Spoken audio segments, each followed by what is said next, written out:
Custom decorating when decals are not an option, on this episode of Toy Train Tips and Tricks. Hello again, this is Mike with another episode of Toy Train Tips and Tricks. Many regular viewers are already aware of my shell swapping method for increasing the size of my locomotive roster without decreasing the balance in my bank account, at least not significantly. And thus, I came across a battered Lionel post-war F3 shell that was originally decorated for Santa Fe, but a previous owner had added racing flames, a flying tiger-style shark's mouth, and other modifications, so rest assured I did not destroy a precious collectible. So I wanted to customize the shell, but what scheme to choose? I had already done a Penn Central unit similar to one I recalled seeing at Sharonville Yard as a child. For this, I used decals from K4 Decals. This time, I wanted to recreate another childhood memory. After the formation of Chessy's system, many Western Maryland diesels began to freely roam away from home and onto C&O and B&O rails. And my favorites were, of course, their stable of F7s. And while I did like Western Maryland's red, white, and black circus colors on EMD hood units, to me this scheme just didn't look right on the F7s. Kind of like a road construction worker in a blue polyester leisure suit. No, these F7s were hard-working units, and the understated black with yellow made the perfect working man statement. Nothing fancy here, just get the job done. Of course, it also helps that the black with yellow lettering is much easier to paint, but decorating is another matter. I was able to find O-scale decals for the black lettering of Western Maryland Circuits colors, but not the yellow speed lettering of the black scheme. So what about making my own decals with my inkjet printer? Commercially produced decals are screen printed so the inks are thick enough so as to be opaque even against a dark background. But inkjet or laser inks are not thick, and the dark background bleeds through the ink so that the lettering is barely visible, if visible at all. Instead of clear decal paper, what about white decal paper? Well, the problem here is matching the background color to the paint color. Especially when the background is black.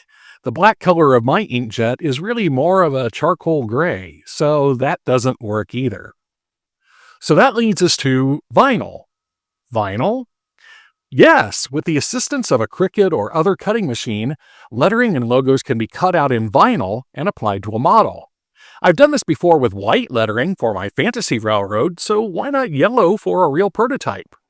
I'd like to pause a moment and ask that if you're enjoying the video so far, please like the video and subscribe to the channel so YouTube knows that you like this kind of content. Feel free to comment if you have your own alternate methods of decoration.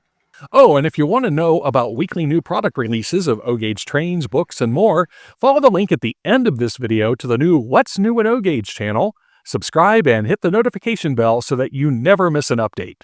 Now, back to the video. The next problem is matching the font for the lettering.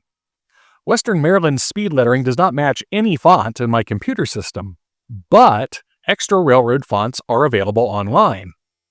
Railfonts.com offers more than 50 railroad font options for download. There is a small fee, but the cost is generally less than a professional decal sheet, and you can use them forever after purchase. Another option is at railsimstuff.com. Here's a smaller collection of fonts, but they also include railroad logos, and they're free. Yes, free of charge, but donations are welcome. And it is here where I found a perfect Western Maryland font, including the Western Maryland winged logo, radio-equipped lettering, plus a few select B&O and C&O fonts and logos as well. On a Windows machine, simply download the zip file containing the font. Then extract the zip and find the file in TTF format. Click to save the font onto your system. I also recommend printing out the PDF file that shows the font layout and the key combinations to create certain logos and effects. Now that the font is on your computer, go to the design program for Cricut or whichever cutting machine you're using. Start a new project and open a text box. On the Cricut machine, there is an option to use special Cricut fonts or system fonts, those that are already on your computer. Select System Fonts and scroll down to find your new railroad font. Then design your text, numbers, and logos as you would with any graphics software. I used several reference photos to determine not only what lettering was needed, but what size and where the lettering should go by observing the location of the lettering compared to various landmarks on the locomotive, then measuring the identical area on the model. You may have to adjust the letter spacing or height to get it just right. Now it's time to cut the design. Select a vinyl that closely matches your desired color. I think this yellow was a shade too bright for Western Maryland, but it's close enough for a 3-rail model, right? Also, don't be cheap here. The cheapo dollar store vinyl will work for many projects, but it doesn't do well with small, intricate designs. Go ahead and pay for the name brand stuff. After all, you can get many projects out of a single roll of vinyl. I have also found it best on small designs to increase the blade pressure. On the Cricut machine, you can select custom tools. Then in the settings, you can redefine the blade pressure for a specific product. I increased the pressure about 20% for my design, but your results may vary depending on your machine and the vinyl brand. Then press go and relax for a few minutes while the machine cuts out your designs for you.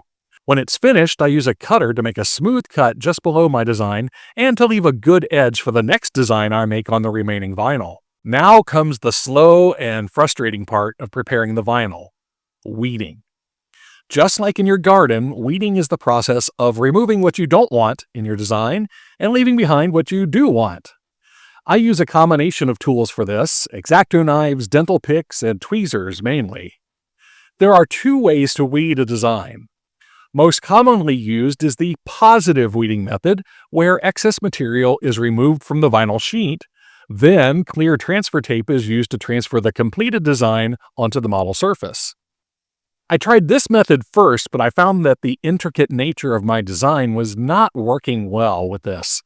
After about 20 minutes of work, I only had a W and an E clear, so I decided to try a different route. In negative weeding, the transfer tape is placed over the freshly cut but unweeded design. The idea is to pull the transfer tape away from the vinyl, bringing the cut design with it. This method is still slow, but it worked faster than the positive method. Be patient, work slowly, and have a fresh X-Acto blade on hand to assist any parts of the design that want to cling onto that vinyl sheet. You will probably still have to do some minor weeding on the transfer tape, such as the middle of O's and A's. Sometimes an individual letter or number will have to be placed on the model individually, as I did with the numbers on one side of my model, and also the W on one side. Weeding the numbers was by far the most time-consuming part of the project. If you're making custom designs for your own fantasy railroad, I suggest selecting a simple sans serif font for the easiest weeding. As each part of the design was ready on the transfer tape, I once again checked my reference photos and then placed the text or design on the model.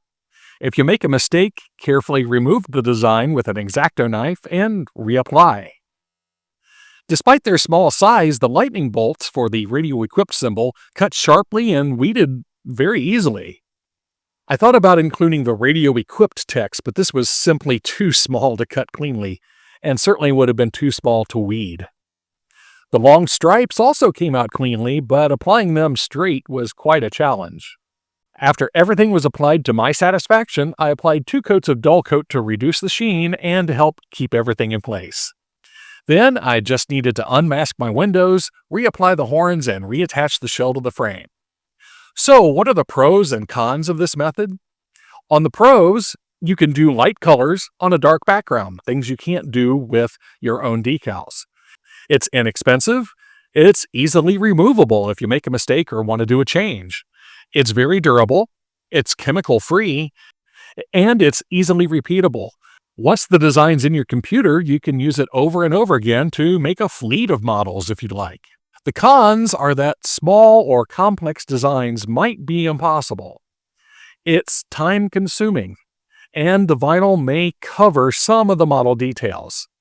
And it does not completely mold to the surface like paint or decals will. Having done this project, would I change anything if I did it again? Well, yes. Mainly that all of the text and designs are too large, particularly the nose herald and the stripes. They're not so bad that I feel the need to redo the project. As I said before, it's close enough for 3-rail trains. but they are too large nevertheless. Part of the issue is that I measured the width of the designs off the prototype, but the model is both wider and shorter in height than scale, so the dimensions are off a little bit. So, if I did the project over again, I would probably reduce the size of most of the cuts by about 10%. Still, I count this project as a learning experience for future projects, and I hope that it inspired you to try some new ideas as well. As for me, I'm going to put my new, to me, F3 through its paces. Keep the trains running, and we'll catch you next time with more toy train tips and tricks.